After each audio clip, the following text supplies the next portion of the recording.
to A Well-Designed Business. My name is Luann Nigara, and I'm so glad you found this podcast. Together with my husband Vince and our partner Bill, we have grown our company WindowWorks from the ground up. So I know and I understand the challenges you face in running your interior design business. I also know that your talent alone isn't enough to ensure your success. So on this podcast, we talk about strategies and practical steps to help you grow your business. But make no mistake about it, we have our share of fun here too, mixed in with those aha moments that I love so much. This isn't fluff. Nobody has time for that. Whether you are a new interior designer or a seasoned designer, I am here to help you create and to manage the kind of interior design firm that you dream of. It's straight talk and it's action. Are you ready? Let's get started. Hi, welcome to A Well-Designed Business. It's Power Talk Friday. Over the last 6 years, I've had dozens of conversations with you, either on the show or in person, about your ideas for starting some sort of e-commerce, whether that's a retail product or a service, whatever it is. And this comes up even more since COVID, right? So if you are thinking about an e-commerce site, offering courses, whatever, the conversation is about how to take your current skills and expertise and convert them into something that you think would benefit maybe the same consumer audience or a different audience, right? So when our guest today, Carrie Flynn, the owner of Virtual Simplicity, wrote into me saying that she thinks we would benefit from her tips and experience as a certified master marketer and a certified launch manager, I thought, you know what, Carrie? You're right. So Virtual Simplicity specializes in helping clients get their online programs created, designed, and ready to launch with simplicity and ease so that you can launch and maximize profits faster. They offer custom funnel design, tech setup in Kajabi, and full launch management strategy and support. After listening to what Carrie has to say, I think you'll probably walk away feeling a little more confident in the launching process, despite wherever your level of techiness exists now. So here's my conversation with Carrie.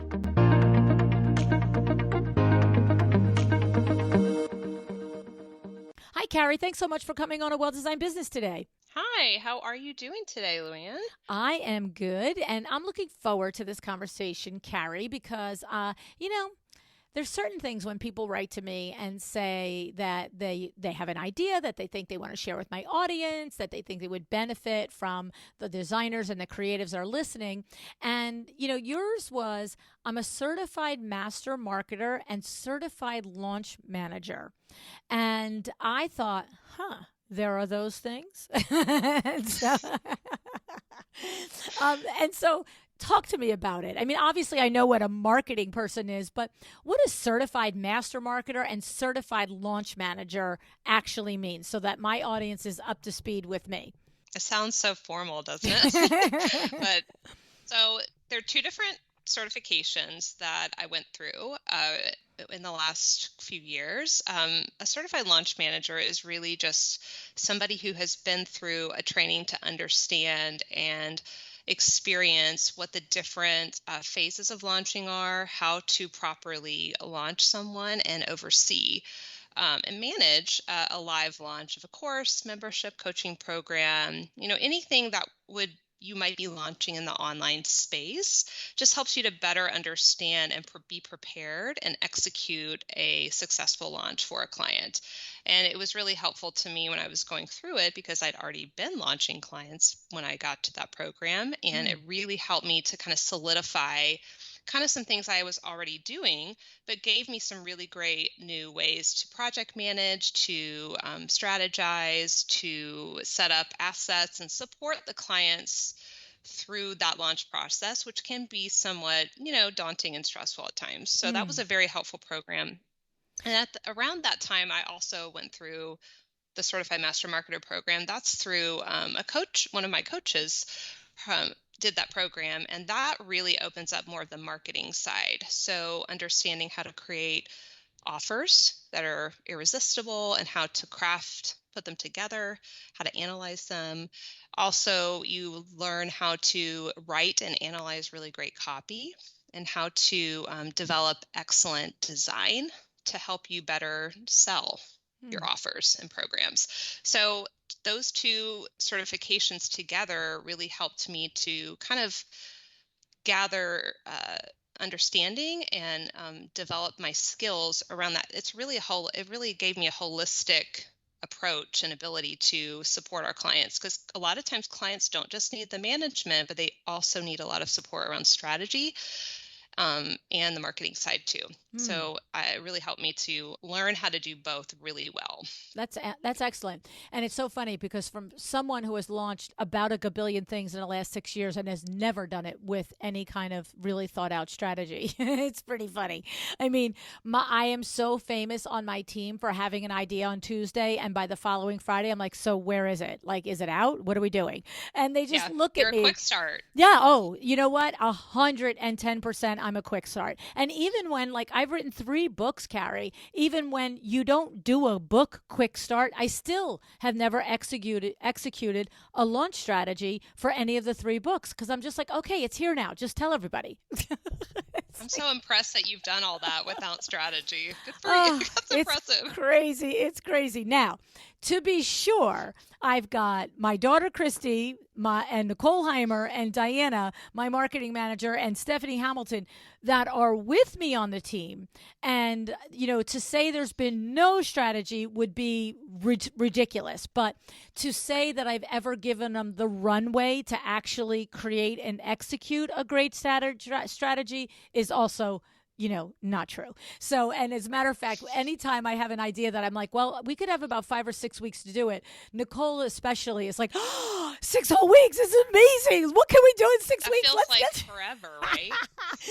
It's funny. But That's then like they forever chase me with a for the quick start. information for 4 of the weeks. So it's still only 2 weeks. That's right.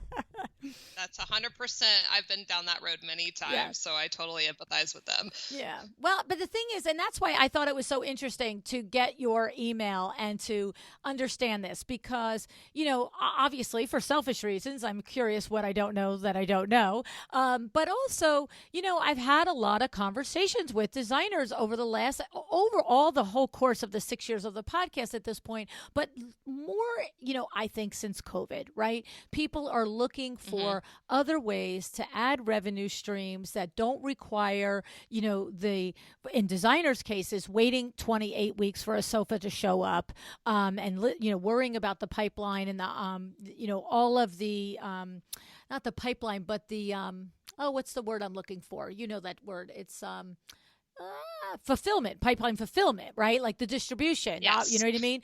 And it just boggles your brain. And so the designers are, so many of them are looking at e-commerce and also courses centering on their expertise that they can market to consumers, that even if we call it like sleeping money, make it, not necessarily retirement money, but if you've got some sort of a digital product that has some really terrific value, and if it brought in 4, 5, 600, $1,000 a month, right? I mean, that's like, who, you're not going to throw that away. That's nothing to shake a stick at, right, Carrie? Oh, for sure. Yes. And you can even have more than that over time as it Mm-hmm. grows too, which is really exciting. And you can have your involvement as much or as little as you want it to be, which is really cool. You get to decide. That's the Mm-hmm. fun part about the kind of internet marketing space. Mm.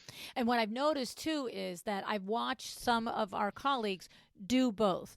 Come at it from, here's an idea, and then they find out the idea has great legs and it's really needed. And the next thing you know, it's like, a year or two later, I'm not designing so much. I'm sort of doing this, right? And then it does become their main revenue generator. But Hmm. then others where it's like a nice little, if I bring in 1,000 or 2,000 a month, it pays my studio fee or just whatever it is. But the idea is that it's very common in our industry now, Carrie, to be talking about having multiple revenue streams. And so, what your Yes. company does is if a designer has an idea for a product or a course or a launch of some sort, they don't have to come to you with it fully fleshed out. Is that correct? Yes. No. What's really neat is you can come as somebody who's really starting at the beginning of the idea, I kind of liken it to almost like starting another arm of your business almost. That's how I want people to look at it. So you can do what's called a beta launch, which is really great. And we help them to kind of craft the whole plan and strategy around what they want, what kind of in alignment with how they want to work, what their ideal client is looking for, et cetera, and so forth, and help them to go through those various stages of launching. Or somebody can come with an idea and they've maybe already done it once and it didn't go so great, and that's okay too. And we can help them kind of figure out what went wrong and help them to create something that might work a little bit better. And so when someone comes to you, Carrie, do you have the process where whether it's already a fully built out product or it's an idea, burning in the brain, do you also help with the vetting if the idea is worth it? Like this is a Mhm. marketable idea, or are you like, hey, if you ask me to do it, I'll do it? Well, I will say I definitely do the first part you said about Okay. vetting. We try to help people. We really try to help people be Good successful. answer, That's the Carrie. goal. So my goal is to help you be successful in whatever that means Yeah. to you. And so a lot of times we will use some different tools and processes that we can walk the clients through in terms of determining if something is going to work or not. And there's several different, we don't have to get into the details, but there are several different ways to kind of look at an offer and if it's going to be marketable or not. A really great way to test that is to do a beta launch and just validate it. That's an excellent way to see if it's marketable. But there's Okay. some other things that you can do before you do that to kind of help you get it ready. And give us an example of a few of those things because understand, I always say on the show, you're going to spend in time or money. So there are going to be designers that are listening that are going to Mhm. say, hey, give me some ideas that I can go and take it and do it myself, and vet this idea myself. And designers that are going to say, hey, I'm going to call Carrie. So for those of us in the audience that might be thinking, give me some of those pre things that I should be doing to kind of discover if I'm onto something here. Yeah, really important to start with your ideal client that you want to work with in this space. It could be a different person than the person you work with in your one-to-one design business. And that's Mm. really important. You can't take what works necessarily in your one-to-one business and just dump it into this and expect it to work. It may not. So it's really important to do some kind of offer thoughts around who's the person you really want to work with. Gotta get that really clear. And the more niche or niche, I'm not sure the way you say it, niche We down say you niche can here. get with that, niche down you can get, the better, meaning that's just more clear. And then the other thing I would say is you need to do some thoughts around what is the transformation that this is going to provide this person, and how tangible and like irresistible are you going to present that to them so it's a no-brainer? They're going to like not even make it halfway down the sales page. They're going to click yes. Like those are some pre things that I ask people to kind of tell me at the beginning. And if they're not quite able to tell me that information, that's a good sign that that's where we need to start, right? So if we don't start with that, then we can go down a rabbit hole and create something and then it doesn't sell. And that's Okay. not good. Okay. So I love two things about that is that especially if we're a luxury interior designer, possibly the product that we're creating is not going to be geared to that community, but is going to Hmm. be geared to the DIY or the design Correct. enthusiast, right? So that, and we've Yes. had several shows that we've sort of talked about that. Up top of mind comes to is Kristen Rivoli's show and Demetrius Robinson's show. So we'll put those shows in the show notes because those are great in detail conversations with those designers about that question that they ask themselves. Okay, and then the second part of it is we have to ask ourselves, you're saying, is really when we're in ideations phase, right? And one of us, because here's the other thing, Carrie, I always talk about how I'm an idea person, I'm a visionary. Like I was joking, I have an idea on Tuesday, the following Thursday I want it in motion. But you know what? So many of the men and women in my audience are exactly like me. You mean this is very much the entrepreneur, right? And so the thing is, when we have an idea, we're super excited about it. This is the coolest thing since sliced bread. And so what you're saying, though, is step away from that a little bit and really just say, what is the transformation that I'm going to create in the consumer I'm targeting this at? Is that what I heard you to say? Yes, 100%. Okay. It could be an awesome idea that your people don't need. And that's really important to distinguish. So if you're really clear about the person you're serving and you know who they are, that's half the battle. But also, it's not about you, it's about them. And so they buy a transformation. It's not about what they're going to get. It's about who they're going to become, or what their lives are going to be like. Whatever that transformation is, when it's over with, is what they're really trying to buy. That's really what causes people to click and put their credit card information in. So that's really, really important to understand that. And that's it, just the first part. Then we have to figure out the messaging of it and all that. But that's really where we start. I love that. I love that because, when we're in that idea phase, we are starting to think about the way it's going to look. And, like I'm thinking about like if a designer wanted to do a course on, I don't know. I have no idea. Like, I have no idea. Like, I'm going to say pick paint colors, but that's silly, right? I mean, it's not a course. I don't imagine. Hey, but that's hard sometimes. Well, I know it's hard as a consumer. That's the truth. I do know. For me. Right. So maybe it's not silly. I think what it is in our field, I'm so accustomed to seeing as a lead magnet, Carrie, the best 3 whites to use, 3 whites that could never go wrong in a bathroom. These colors go with whites, these colors goes with grays. So typically we're seeing that as a lead magnet. Whether or not you could build a course around it, somebody smarter than me would have to tell you. But the idea is like, let's just say that's the course that we want to sell to consumers. Okay. Like, what I know is designers as creatives and myself as a creative, you start to go down and this is how we could present it. And look at how flashy that would look and how beautiful this would be and blah, blah, blah, blah, blah. But your point I'm hearing well taken is, great, the product is beautiful, but what is the transformation for the consumer? Because if it's just a beautiful thing, it's not going to sell, is the point. Right.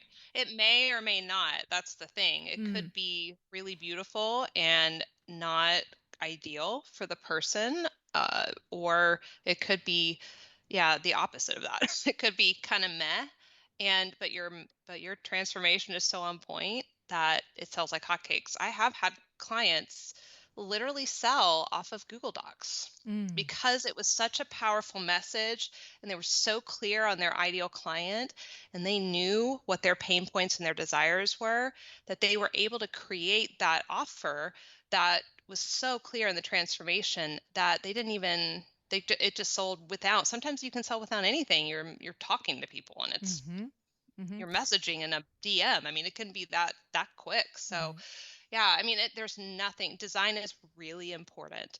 Like, it's a key component of assets that you create for a launch, but it's absolutely, not the most. Right. It's not the first thing you maybe lead with. The copy and the design they're like holding hands. They're like peanut butter and jelly. They help each other out. They're really important. And they go together. Right. And so what you're saying basically is, if the transformational idea is absolutely transformational, it's a Google Doc, it'll still work. But if it then is design and copy and all of that, it's the icing on the cake and it makes it go faster than somebody else's possibly, or just to the maximum level that your own product can go. And I get that. But I was more bringing out, as designers, the design part is usually easier, not the transformational part. It's totally true. And and so many different clients will have a part that feels so much easier. And for some of them, it is design, and for some, it's the selling part. Everybody's different. And so we all tend, as you mentioned, are always going to lean into your strength. And Mm-hmm. that's great. That Mm-hmm. just means your page is going to look amazing when you Do do you it. find that, you know, is there any, is there any conversation at all that does the world need another digital product? Like, is it? Yes. I mean, I don't know. Like, I feel like everybody's like, how can I make money while I'm sleeping? Let's do it. You know what I mean? And I mean, to me, on one hand, I would say that would be like, Henry Ford invented the car in whatever year, and 5 years later, somebody said, "Do we need a different version of the way the car looks?" Well, here we are, like a billion years later, and there's 50 different types of cars, right? Hmm. So the answer is somebody back then could have said, "Look, it needs four wheels, it needs four doors, it needs a windshield. Stop doing this." So I feel like, yeah, keep making digital products. But is there a point of saturation, or is it really just that transformational idea is always necessary? There's always trends.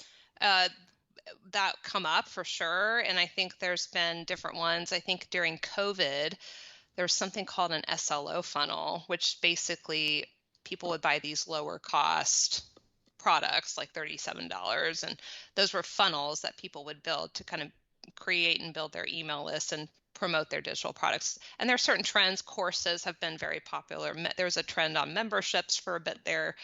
And yes, so there's definitely a point where it can feel like right now it feels like there's a million summits going on right now.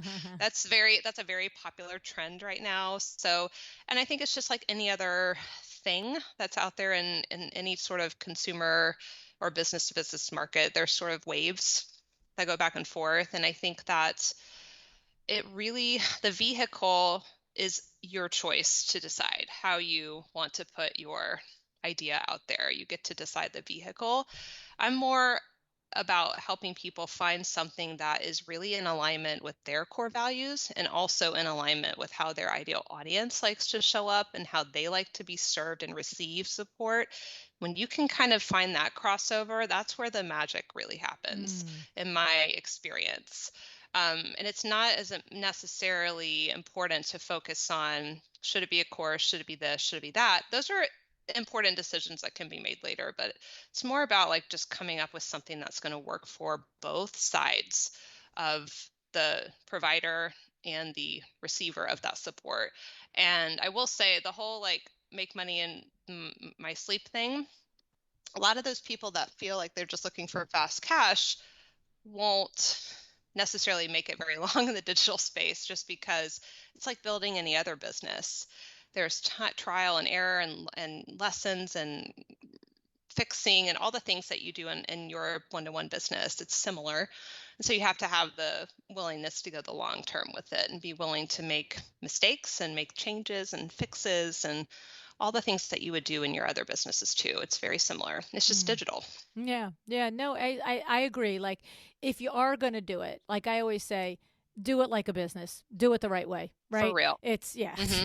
and it's typically, if the idea isn't good or the transformation isn't legit, then the other reason why something will fail is because you didn't approach it as a business. You approached it as a hobby, and you probably lost steam by the time it could get out of the gate because you weren't prepared to make the investments that you need to make when you do a business, right? Whether, and like I said, the investment isn't always money, it's time or money.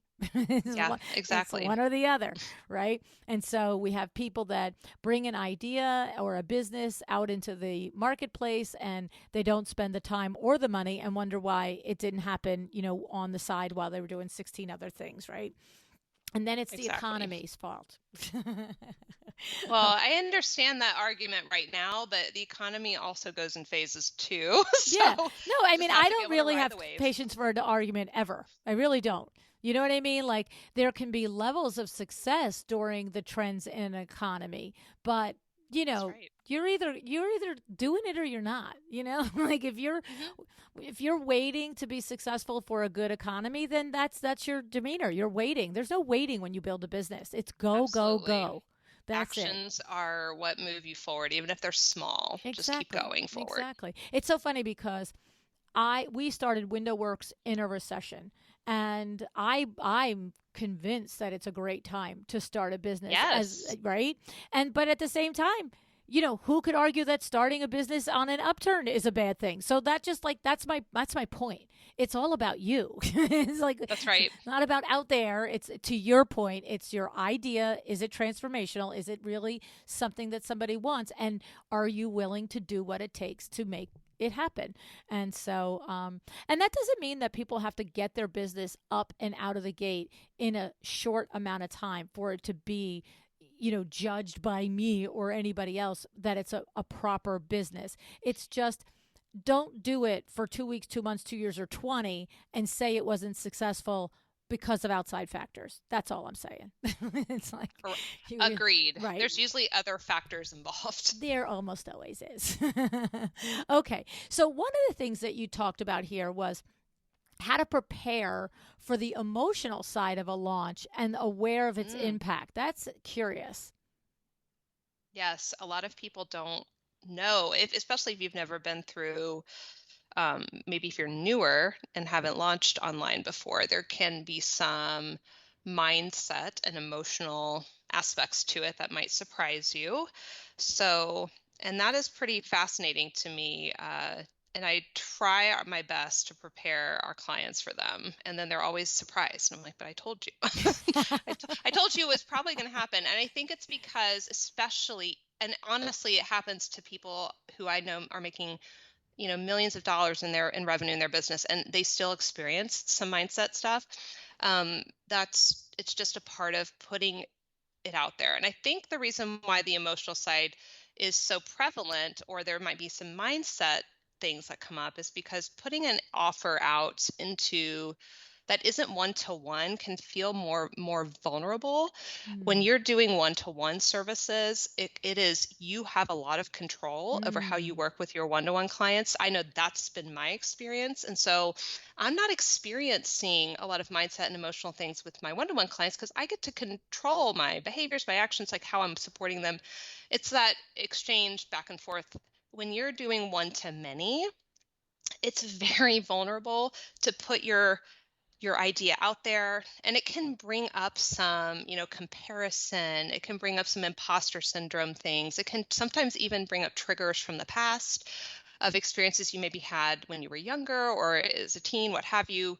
And it's often surprising to people. And when you go through the actual putting the offer out there, which is typically about 7 to 10 days, we have something open, opening the doors of our offer.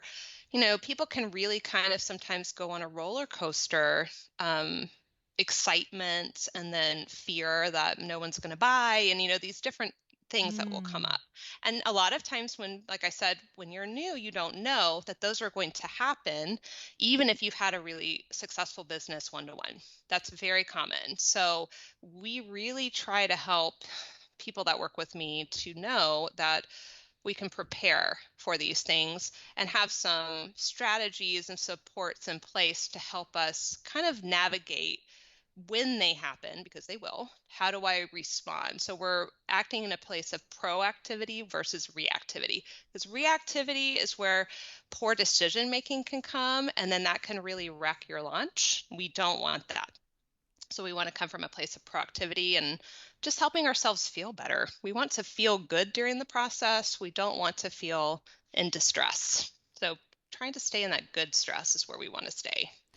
I have to say it's fairly remarkable that you address this in your services because I don't know that I would expect somebody if I were to hire a service consultant like yourself to walk me through those expectations and to help prepare me for that because It's, when you said it, I felt it. When you are in your real business, hello, right? Your regular business, here you are. You're an interior designer. Somebody calls for a discovery call. You're doing you. You're putting the charm on. You're talking in your expertise. You're clicking and clacking, and all things are going good. And then you have the consultation. And as long as you are also liking this consumer, you know you are showing up in your superpower, right? This is where you live. You love doing design. But then when you go and launch something, it's like, is anybody listening? Is anybody there? Do they Mm-hmm. care? Is it good? Is it not good? And if it's not a successful launch, then it's like that whole, like, oh, so it's not the product's not good, it's my idea's not good, I'm not good, like the whole dominoes, right? Yes, and it will cause a domino effect if you're not prepared for that. Mm-hmm. And if you do have a launch that maybe not even as a failure, but maybe didn't go as you hoped Yeah. it would, which Mm-hmm. is another thing that happens. We do really try hard to help clients manage those expectations based on some predictable metrics so that we can try to curb those feelings of disappointment Mm-hmm. when they get to the end of it. We do try really hard to do that. And even then, sometimes those still show up, Mm-hmm. and we taught that's one of the reasons why it's a big part of how I work with clients, because people will quit very quickly on an idea that might just need to be fleshed out, or maybe there's something else that needs to be tinkered with, Mm. and they're really quick to quit on it because of the emotional side. And Mm. that's not good. We want to, if you have something that's really powerful and transformational, like just like your other business, it's going to take some time to really get it like optimized Mm. and running, and then you can scale it. Yes. And it's such good advice whether someone chooses to, do this on their own or to work with someone like yourself, is to just Hmm. recognize, think about building your primary interior design firm. It didn't happen in a week, it didn't happen in a month, and the doors probably didn't come crashing down with new people right away. And just because you hear the stories of people selling a gabillion courses overnight, it's not the norm by any stretch of the imagination, right? Um, and it is emotional. It's so funny Exactly. because I remember, to the point I started with, launching being a quick start and launching quick. Nancy Ganskaufer and I, we met each other the first year I was podcasting. I started my podcast. She started her coaching business within probably weeks of each other, and we were connected, and it was just kismet to be connected. And I want to say it was 8 months later. We should do a sales course together. We both love sales. We click with each other, blah, blah, blah. And I never forget it. I was out in California to visit my dad, and I was out for a walk, and she called, and she called me about something. I think what it was she was calling to invite me to present at the Interior Design Society in Long Island, a presentation that fall. And we were talking, it was probably the second week of August. And she's inviting me to speak at this presentation in November. And within 10 or 15 minutes, here we are. Oh, and this and that, and idea. Within a half hour, 45 minutes, we were launching a course called Sales for Creatives, Money Mindset and Sales. Sales for Creatives, I did myself later. So it was Money Mindset and Sales, Carrie. We end up on the phone 45 minutes. We have it completely mapped out, and we decide to launch it in 12 days. That's like so quick. That's so quick start of legit, you. I love it. like legit. And it's like, and I remember saying to her, because I had absolutely no employees at that time, and I barely could manage my Skype, to do the recordings. I'm like, Nance, I don't have the slightest idea how to do anything in the background, but I'll talk about it on the show, and I'll show up and give my 110%. She's like, I got the back end. I'm like, okay, fine. Just tell me what what URL to send them to. At least she was good at the back end stuff. Oh, That's yeah. so helpful. Because she had her son, Caden, who was good at that.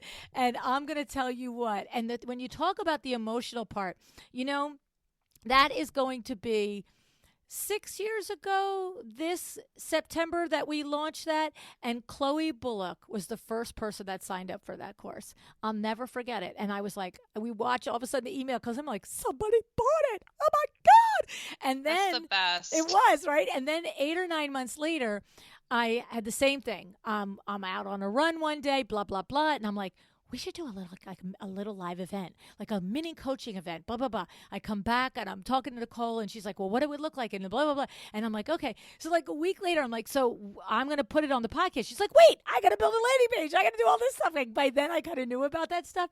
And we literally same thing, launched our first Power Talk Friday tour. I think it was 6 weeks at that time because by then I was so seasoned and educated and knew you needed more time. And Hey, 6 weeks is still better than two. right, That's great. exactly. But the thing is, I never forget sitting at WindowWorks, and the emails went to WindowWorks at that time, and there it comes. Gina McMurtry was the podcast episode advertising Power Talk Friday went out on a Friday, and like by 10:30 on Friday morning, Gina bought a ticket, and I was like, oh, this is gonna work. This is gonna be good. That's the best feeling when you have that it first is. person. It's so magical. It's so Yeah, great. and It you means you have remember a them. validated offer. Yeah, and you It remember them. means it's So validated. yeah. That's so great. Yeah, so fun, so fun. So, okay, so this is good advice and information because not everybody has a team and not everybody's going to hire, but it's navigating the transformation. Is it really there? It is giving, we're not going to tell our audience not to give thought to the pretty of it. There's not a chance that's going to happen. So, give some Please thought to do. Make it design and the pretty. pretty, right? And then also the copywriting and the messaging has to be on point. And, I know that there are professional copywriters who do fantastic jobs and can really assimilate and get your voice and so forth. But anytime I've done my own copywriting, like for that money mindset and sales and the first Power Talk Friday and many other things that I've done since then, I tell you the number one tip if you're going to develop your own product and you're going to write your own copywriting is literally I always pretend I'm just sitting with any one of you in a room. Like what hurts? What are you struggling with? And I talk to you about what that is. So you can do the same thing if you're not going to hire somebody to do this for you. It's just what is your product solving and how do you want to explain it to somebody? And then you got to tighten it up, right? You got to, you're first going to word vomit the whole thing and you're like, well, that's way too long. But that's the space that I get in, Carrie. And do you agree with that or do you have better advice in that regard?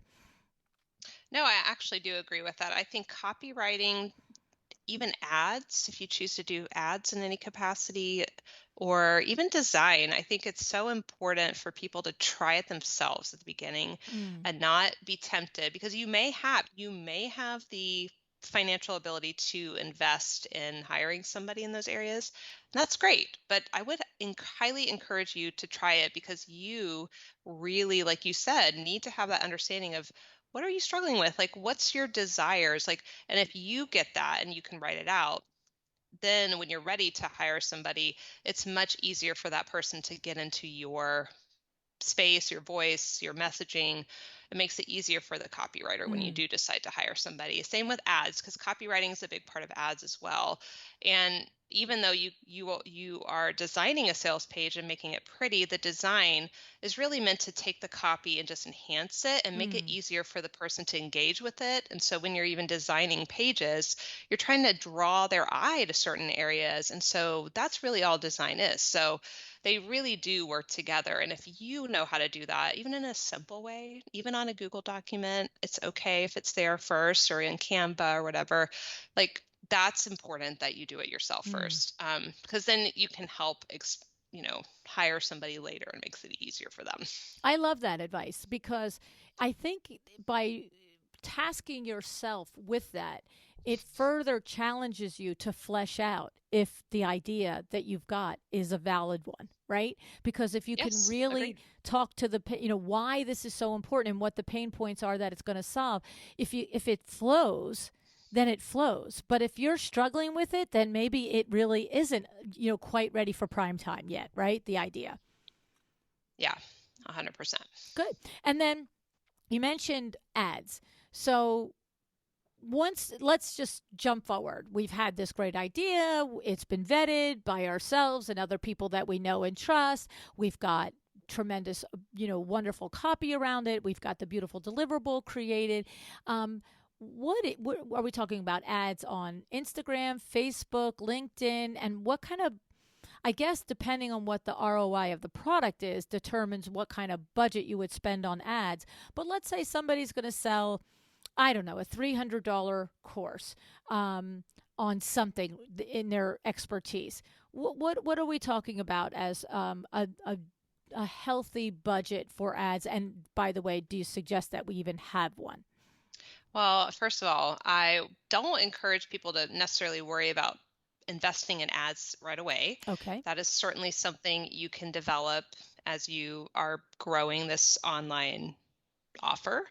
And I actually, and by no means am I a Facebook ads expert. I work with many of them, and I just like let them tell me what Mm. to do because they're so Because it brilliant. changes all the Um, time, right? it does change a lot, and that's one of the areas that you really, if you do ever decide to work with someone, by the way, you really do want to have somebody who specializes in it and try to find somebody niche into what you're doing. So if it's Mm. e-commerce or info products or digital whatever, like that will really help because they'll understand how to do it correctly. But I know enough about ads to know that number one, where you choose to invest them, typically after a couple of times of launching, you're typically ready to start running ads to your offer. But it's really important to consider what we would call list building in the online space. And you do Mm. this really well, Luann, which is you want to have people on your email list.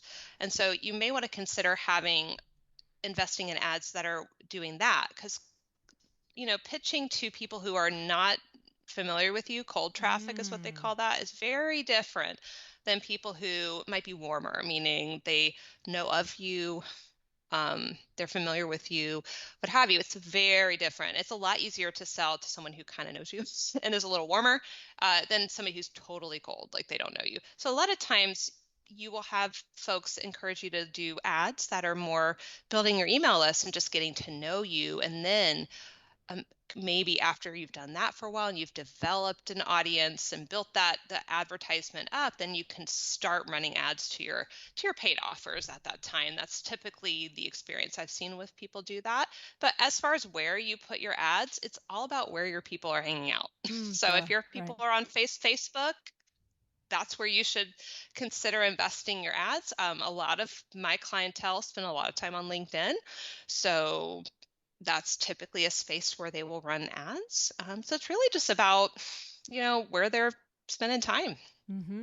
you know? And all good points that you make that you made, because Carrie, like you said, if I really am a designer and I'm considering coming up with some sort of course that's consumer facing, but I have 25 people on my email list, and I'm going to start running ads to Instagram or Facebook, whatever we determine that the consumers are hanging out. You're right. It's a cold pitch, and much Hmm. better to get the email list to 75 or 100 people, or God willing, how many months or years, 2 3 4,000 people, because a great point that you made. These are the people who already know you, have Hmm. chosen to give you their email address because they like something that you're doing. And now when you offer them something as a paid opportunity to do something with them, they're more likely to look at it and read it and consider. Great point. So good. I'm glad you brought that up.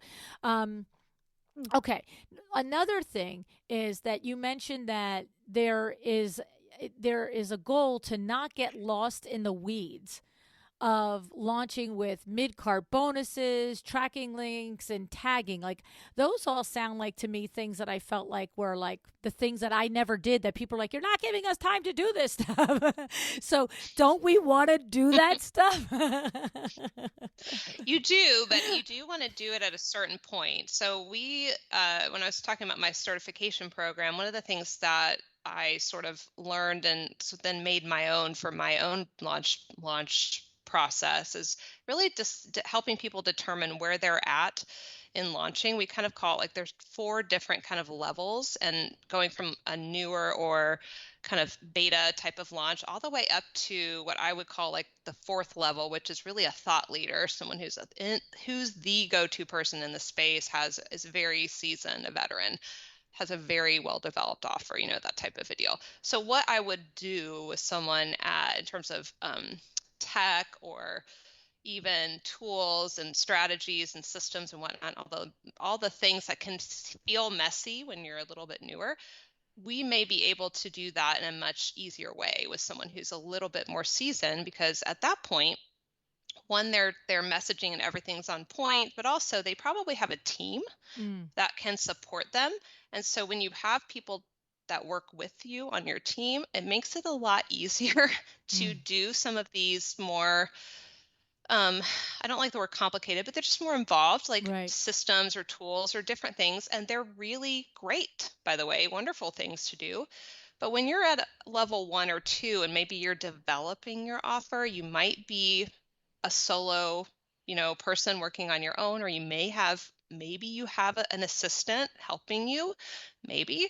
That's a lot more challenging to Right. ask somebody to go in and adopt this pretty complicated, or not complicated, but maybe more developed strategy plan. That would be very overwhelming to that person. And that can cause people to get stuck and spin a lot, and then they never actually launch. Mm, So we want to be sensitive to where someone is. And so you can have much more simple processes, simple tools. I mentioned the Google document earlier, but just simple things that you can start with, and then start to add on some, new things as you grow and scale your okay. offers and your launching your marketing skills. Mm, So don't try to feel like you need to take on maybe these kind of cookie cutter type strategies that are asking you to do like 80 bajillion different email sequences and mm, super long form copy for your sales page that you may not need to do when mm-hmm. you're just getting started. And that's not necessary to be successful necessarily. Well, and to the point that I made earlier, it sounds like the trajectory that we've been on here. In the beginning, it was an idea. 2 weeks later, it was in the world. There was no, Exactly. right. And now it's a little more developed than that. It's not quite completely, fully formed, what I would call a actual full structured launch of anything that I do. Again, because I'm usually the bottleneck, and I'm usually coming up with ideas along the way. But it's just what you just said. And I'm so glad that you did it. And I'm here to testify to it's the truth. In the beginning, I didn't know from nothing. I told you guys I had an idea. You either bought into it or you didn't. You have to deliver when you say you have an idea. Thankfully, I have to say I think we always have delivered on the idea. And then each year it gets a little more sophisticated. It's okay, so now if you're interested in Luann University, now maybe you'll get 3 emails. If you click on one, you're going to get another. A year ago it was like we sent one. If you didn't click on it, that was it. It was out into the wasteland. You know what I'm saying? Exactly. I'm like, okay, there was that one email. What happened? Yeah, if I showed somebody who was like newer, like the map that we build out for clients of how we're going to take a customer on a journey, and it looks much simpler for a newer person than when Yes. I'm working with some of my one-to-one clients who are, at this Yeah. top tier 3, 4 level. Man, that map would scare some people Right. if they saw that. Might overwhelm them, and that's not we don't want to scare people away Yeah. from Well, it's putting good something out for there. me that I never met anybody like you back then, because I might Right? have, right? I might have thought, oh, I can't do it until I can do all that. Like, that's how you do a business. You do it that way. And instead I was like, Yeah. this is how we do it. I have an idea. Let's roll.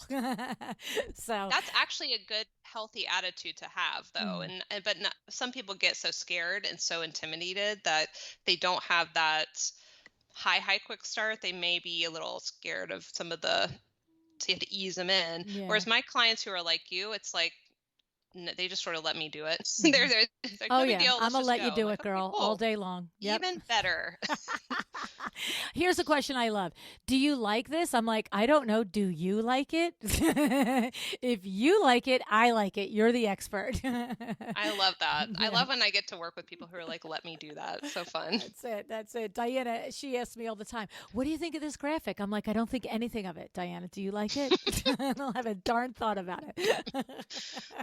It's funny. So I'll do what I do. I'll talk. How about that? You guys do what you do. That's exactly right. That's it. So I think it's awesome. I love, definitely the different principles, some of the core things that we have to check in with ourselves about, and just the concept of expanding our brain, expanding our mind to the possibility of, is there something that we could offer our consumers, and going right back up to the top of the conversation of making sure that we recognize that your ideal client in a full service luxury firm is not likely your ideal client for some type of digital or online product. Not that it's not possible. Like, we're not going to say it's not possible, because you guys are creative and you never know. But probably the largest percentage of where you would find a community to buy products and service from you online and digitally would be a different market. And just to keep that in mind and not be surprised by it, right? So, Carrie, thank you 100%. so much. I mean, great conversation. I totally appreciate your expertise here. And, I just, thank you for sharing the insights with us. Oh, thank you so much for having me. It was such a great conversation.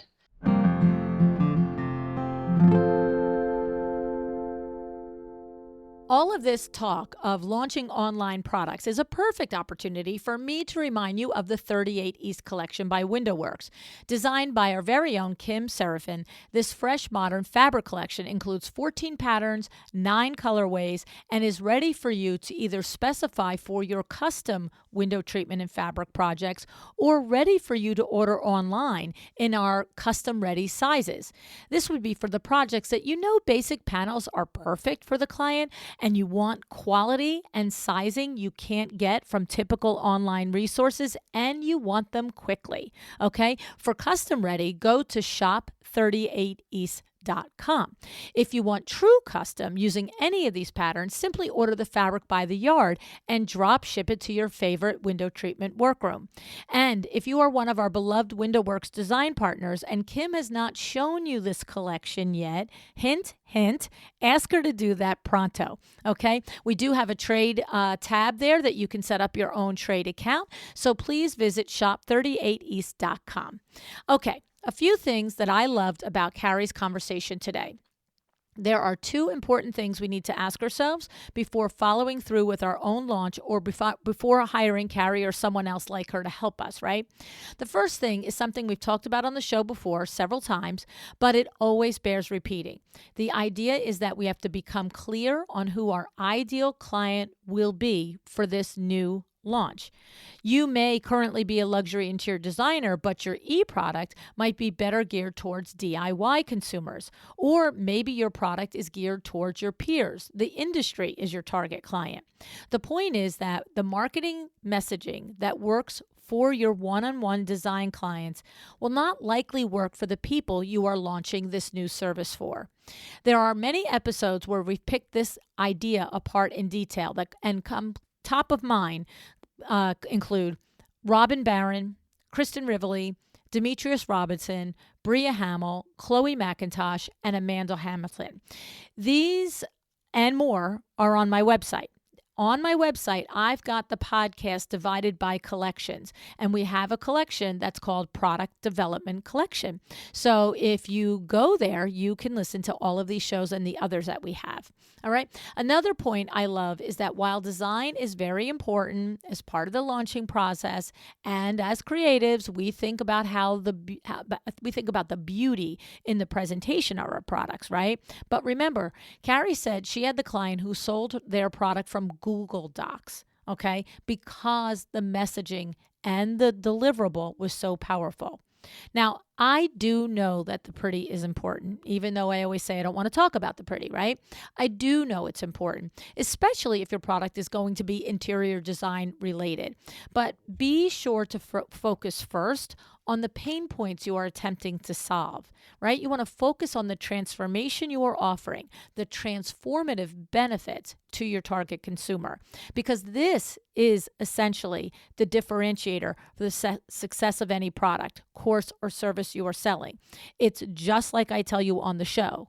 The most talented, amazingly creative interior designers, top of their game from a talent perspective, if they're not running the back end of their business, are not going to be the most profitable, busiest designers.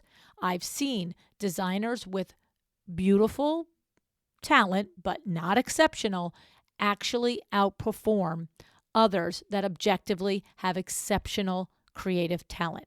So this applies here as well. So we want to put out a beautiful product, there's no question, but if you don't first address the pain points and the transformative benefit to your consumer, how beautiful it is not going to make it sell. All right. I was also impressed that Carrie addresses the feelings and strategizes and supports her clients throughout the process. She calls it working in a place of proactivity versus reactivity, right? And reactivity is where poor decisions live, right? For anyone who has ever launched a new product or service, you know the value in having a seasoned consultant help you navigate the expectations. And I have to say, the analogy comes to mind is the same for you in your design business. Imagine a long construction renovation project, right? And what do? You know that there's this certain point during the project where things don't look like they're moving. You are like the duck in the water. Your legs are moving heck of fast underneath the water. But on the surface, your client is living in a kitchen that's torn out or a house that's, half built and half not built or whatever it is. And they're feeling like nothing is happening, but you're moving as fast as light. And what do we say?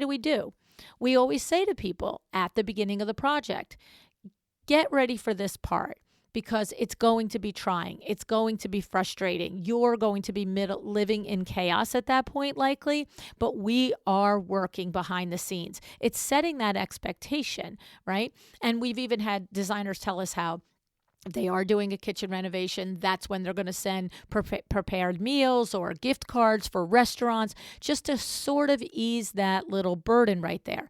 And this is exactly what Carrie is saying, that she understands from her experience and expertise where the pitfalls are and where the tough times are, and she helps you navigate those. I've never heard of an online, production company, whatever you want to call it, mention this aspect, and I think it's outstanding because we know the value of it. You've already done it in your projects, and understanding how she's doing it here, I think is pretty cool. So, do you have an idea swirling around in your head? If the answer is yes, and you are also a multiple $1,000,000 gross revenue firm, we will be talking about this very topic during my Power Talk Friday event in High Point, October 21st, 2022. This is a one-day in-person event, a maximum of 20 business owners in the room, along with the Vinman, Eileen Hahn, and myself. Power Talk Friday one-day events are real face-to-face time to ask the questions and get the advice you need to up-level your business. As of the time I'm recording this, I have just 10 seats left, and it's only July. So if you want in, do not hesitate. I will not stretch the number of attendees because it is about these small, detailed conversations that I know we all need in order to move the needle in our business. So if this is a topic that resonates with you, then head over to powertalkfriday.com to register. All right, now I want to recap Carrie's steps in considering launching a product or a service online. 1, determine if it's needed in the marketplace. Simple, but not so simple. You gotta, your idea is your baby. You think it's a great one, but literally test it out. Ask other people, about it, okay? You've got to do this. All right, number 2, what pain points does it address? All right, does it really address them? These are the definition of just because it's simple doesn't mean it's easy, okay? Will your deliverable create a noticeable transformation, right? It can't just be, Think about yourself as a consumer, all the stuff that comes across you on Instagram and Facebook. Look at this, buy that, blah, blah, blah. Like, Will it deliver a noticeable transformation? Okay. And then 4, prepare for iteration, both mentally and financially, right? Just like we talked about just a moment ago, you're going to hit rough spots. What are you going to do about it? Are you going to get knocked down on your booty? Are you going to have run out of money? You got to prepare for iteration, both mentally and financially. And then finally, 5, like in all things, decide. Decide if you are willing to do what it takes to make it happen. You've heard me say it again and again. You are going to make an investment, right? When you have big ideas and the determination to see them through, you are going to invest. The question is, are you investing your time or your money? The answer is different depending on the different stages of your business, as well as the different priorities in your business. You see, there's no wrong answer. Just know it will always be one or the other. So my point here is too, because I often say, for me, you hear me joke about it all the time. I'm at the point in my career that I'm more likely to invest time. That's so not true. I'm more likely to invest money rather than time, right? I want to hire the experts who do what they do and just guide me through and my team through the process. But even for as much as I say that, there are many, many things I do in a day, right? If I was only investing money, I don't know. I don't know what I would do all day, right? So the point is that for different stages of your career, it's time or money. And for different priorities during that career, it's time or money. Okay, so there's no wrong answer.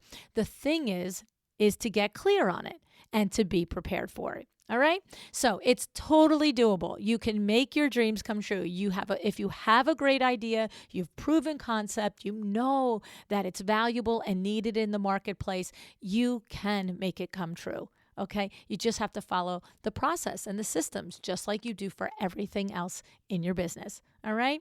So thank you for joining me today. In the very short future, I'm looking forward to seeing you on Zoom on July 20th for the Monogram event. I hope that you're coming. We will be talking all about this ever important topic of developing and implementing systems in your business. My panelists for this event are Ariane Belazar, Kathleen Anderson, and Sarah Lynn Brennan. Is this a rock star lineup or what? Okay, can you imagine the takeaways from these 3 women about how they can look back and see the pivotal moments when they implemented system and process and what they did. And these are not big events, so you can do Q&A with me here, all right? So that's July 20th. It's a free event. You can register by going to my Linktree or to the show notes to this episode, okay? Next, I hope I will see you in Chicago in August, the first week of August for the IDS conference. And then, if you are inclined, I'd love for you to sign up and join me at the EW CEO conference in October in Crystal City, Virginia. And finally, in October at High Point, all right? So, to always know where I'm going, what I'm doing, if you can come along and be there with me, go to the live events tab on my website.